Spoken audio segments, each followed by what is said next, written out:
I would like to outline a narrative for you and then ask you to comment. I took office in 2009. That year, there were about 900 homicides in Puerto Rico, home to less than 4 million American citizens. In 2010, there were nearly 1,000 homicides.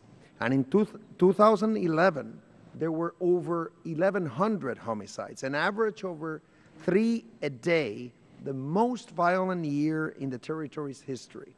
In each year, our homicide rate was 4 to 6 times the national average and twice as high as any state. Of every 10 murders in Puerto Rico, 7 to 8 are linked to the drug trade. Puerto Rico is within the U.S. Customs Zone and is used by organizations transporting narcotics from South America to the U.S. mainland. Given this crisis, I examined the level of resources that DHS and DOJ were dedicating to combat drug-related violence in Puerto Rico, and it was clear that the federal law enforcement footprint on the island was inadequate. Let me give 2 examples on the DHS side. First, in 2011, patrol aircraft from the Coast Guard, the lead agency for maritime drug interdiction, conducted a meager 150 flight hours of drug interdiction operations in Puerto Rico. If Puerto Rico were a state, that would have never been allowed to occur. Second, and also in 2011, CBP closed a boat unit in San Juan that had seized over 7,000 pounds of drugs the previous year. Clearly, there was a disconnect between the problem in Puerto Rico and the federal response. Along with colleagues like Congressman Michael McCall, who is now the chairman of the Homeland Security Committee, I did everything within my power to highlight the need for additional federal resources in Puerto Rico. My colleagues here can attest to this. Having heard me raise this issue every time a DHS or DOJ official appears before this committee, I have no alternative because the stakes are too high.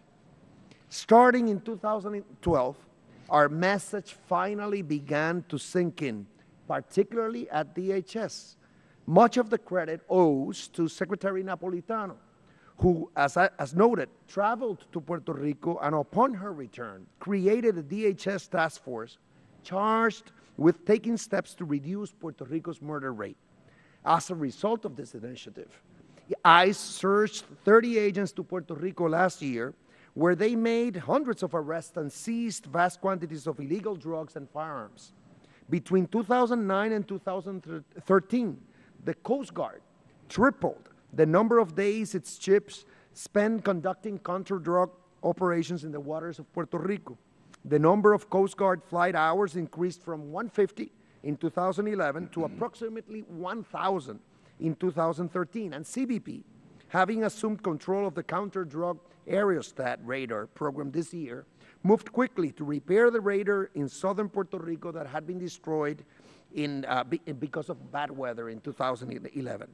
The result of this DHS effort, combined with enhanced effort by DEA and DOJ, other DOJ component agencies, has been remarkable. Puerto Rico still has the highest murder rate in the country, but the number of homicides this year is on pace to be 40% lower than 2011. The lesson, Mr. Secretary, is clear. When the federal government is committed to combating drug-related violence in Puerto Rico, hundreds of my constituents' lives are saved each year. I'd like to give you the chance to comment on the narrative I just laid out, and I hope you can assure me that Puerto Rico will continue to be a top priority for the agency you now lead. Well, first of all, thank you for the comments.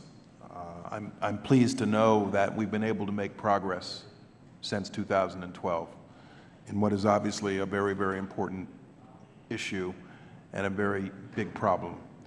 I will hopefully, I'd like to be able to continue the progress that Secretary Napolitano began in 2012.